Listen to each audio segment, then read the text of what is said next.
அதோட அரசு பள்ளி படிக்கின்ற மாணவ செல்வங்கள் அவர்கள் மருத்துவராக வேண்டும். அவருடைய கனவை நாணமாகின்ற விதமாக அதிமுக அரசுக்கின்ற பொழுது 7.5% உள் இடஒதுக்கீடை கொண்டு வந்து அதன் மூலமா 3000 பேர் படிச்சிருக்காங்க. 3000 பேர் அரசு பள்ளி படித்த ஏழை எளிய மாணவர்கள், குடும்பத்தில் இருக்கின்ற மாணவர்கள் இன்னைக்கு MBBS படிச்சிட்டு இருக்கிறாங்க. அந்த இடஒதுக்கீட்டில் இடம் கிடைத்தவர்கள் சாதாரண குடும்பத்தை, ஏழை குடும்பத்தை சேர்ந்தவர்கள். மருத்துவ கல்வி கட்டணம் முடியல, அரசாங்கமே மருத்துவ கல்வி கட்டணத்தை செலுத்தும் என்ற அரசாணை வெளியிட்டு ₹1 செலவு இல்லாம இந்த 7.5% உள் இடஒதுக்கீட்டில் இடம் கிடைச்சவங்க மருத்துவராக இருக்காங்க.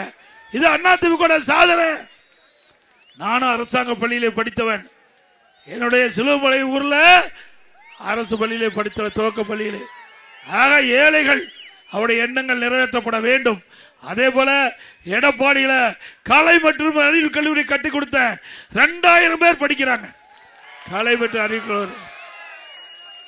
வனவாசியில பாலிடெக்னிக் கல்லூரி 1500 பேர் படிக்கிறாங்க.